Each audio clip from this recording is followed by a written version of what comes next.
అందరికీ నమస్కారం. కాశ్మీర్ పహల్గామ్లో జరిగిన దాడి భారతదేశంలో ఉండే ప్రతి ఒక్కరి మనసును కలిచివేసింది. ఈ సంఘటనపై కులాలకు మతాలకు అతీతంగా ప్రతి ఒక్కరు కూడా బాధపడుతూ ఉన్నారు. ఇది అమాయకులపై జరిగిన ఒక దాడి. దీని మీద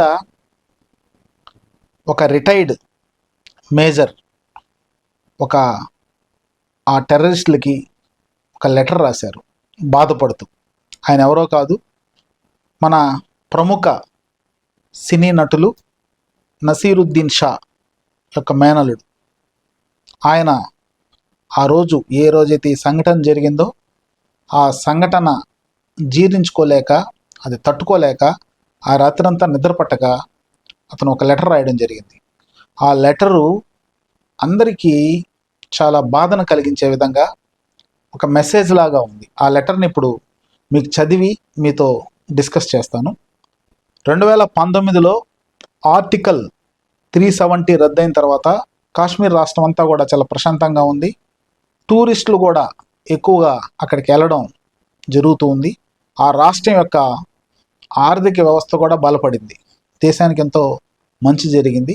భారతదేశం నుంచే కాదు, ప్రపంచం నలుమూలల నుంచి కూడా టూరిస్టులు అక్కడికి వస్తూ ఉన్నారు. ఇలాంటి సమయంలో ఈ దాడి ఈ ప్రపంచంలో ఉండే ప్రజలకు కానీ, భారతదేశంలో ఉండే ప్రజలకు కానీ ఎలాంటి మెసేజ్ ఇస్తుందో మనందరికీ అర్థమవుతుంది. అలాంటి సందర్భంలో అక్కడ పనిచేసిన మేజర్ మహమ్మద్ అలీషా రిటైర్డ్, ఆయన ఒక సందేశాన్ని వాళ్ళకి ఇవ్వడం జరిగింది.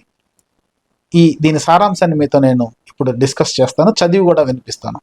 మీరు చిత్తశుద్ధి లేని పిరికి పందలు, ఇప్పుడే అర్ధరాత్రి దాటింది, వాస్తవానికి తెల్లవారుజాము అయింది, అయినా నిద్ర రావడం లేదు. ఎందుకంటే మీరు నా తల్లి లాంటి భరత భూమిపై ఉన్న అమాయకులను క్రూరంగా చంపారు. ఈ వార్త విన్న తర్వాత నా హృదయం తల్లడిల్లిపోయింది. ఇది మానవత్వానికి ఒక మచ్చ. మీరు మనుషులే కాదన్న భావన కలుగుతుంది. గుండె పగిలిపోయిన ఓ భారతీయ ముస్లిం వ్యక్తిగా కోపంతో రగిలిపోతూ నేను ఈ మాటలు రాస్తున్నాను.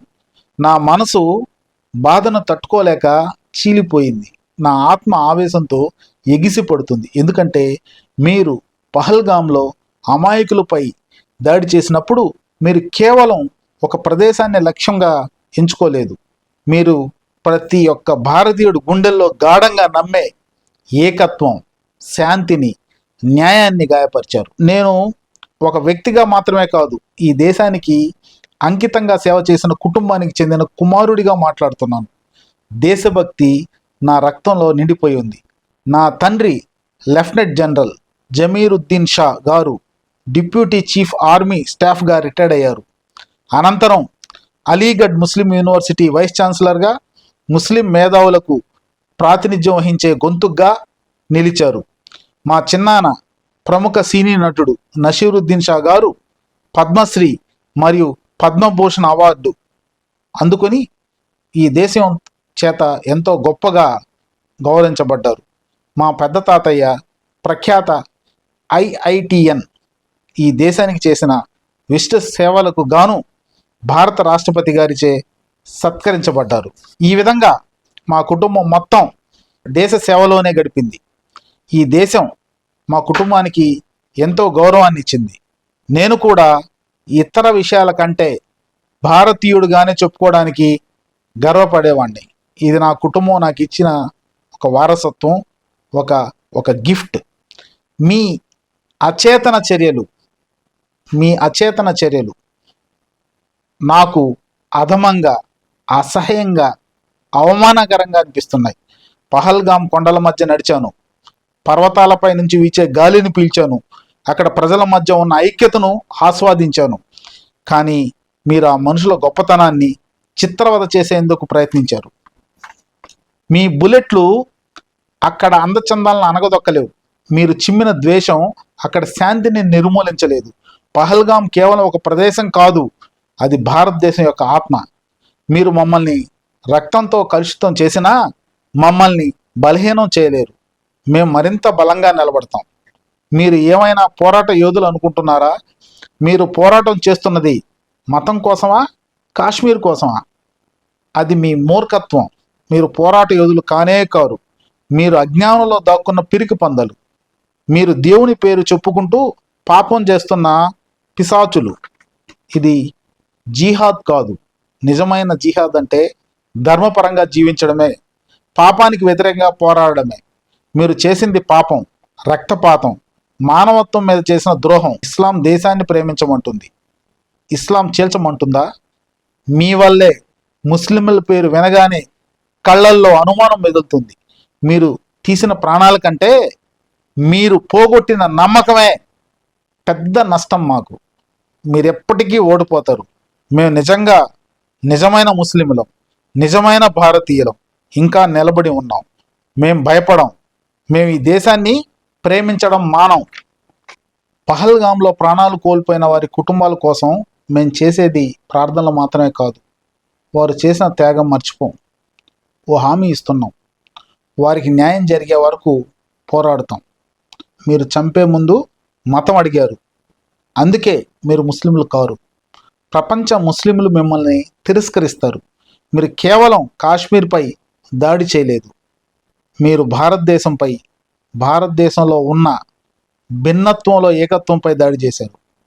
మేము నిలబడతాం కలిసి, దేశంగా, ప్రజలుగా, ఒకటిగా మేము నిలబడతాం.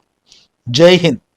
ఇది మేజర్ మహమ్మద్ అలీషా, రిటైర్డ్, ఒక ఆర్మీ పర్సన్ రాసిన ఒక బాధతో రాసిన లేఖ.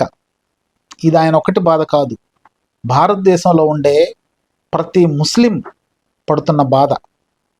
ఎందుకంటే ఇస్లాం ఎక్కడ కూడా చంపమని, దోచుకోమని చెప్పదు. నిజంగా ఇస్లాం ధర్మాన్ని ఫాలో అయ్యే వ్యక్తి అయితే ఇలాంటి పనులు చేయరు.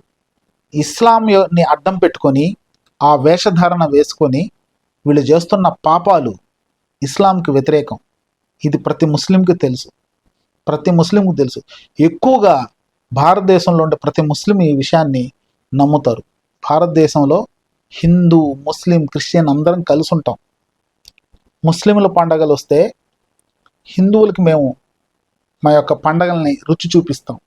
హిందువుల పండగలు వస్తే వాళ్ళ యొక్క వంటకాలు మాకు రుచి చూపిస్తారు.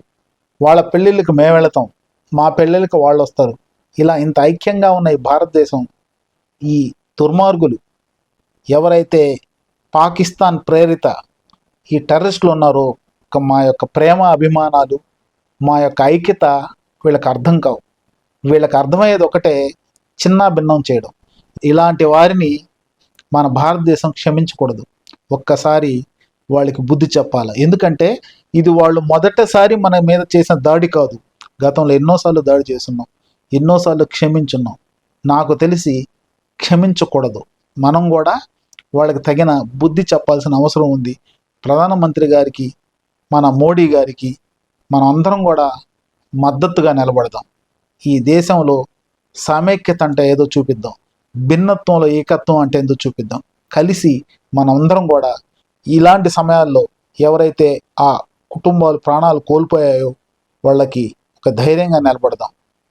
ఈ సమయాన్ని మనం వెంటనే మోడీకి మద్దతు ఇచ్చి మనం ఖచ్చితంగా అందరం భారతీయులం అని చెప్పి నిరూపించుకుందాం. ఖచ్చితంగా ఇలాంటి సంఘటన మళ్ళా తిరిగి రాకుండా, పునరావృతం కాకుండా మనం ఖచ్చితంగా వాళ్ళ మీద తగిన చర్యలు తీసుకోవడానికి మనం మోరల్గా మన ప్రధానమంత్రికి ఆయన వెంట నిలబడాలని చెప్పి ప్రతి ఒక్కరిని కోరుకుంటున్నాను.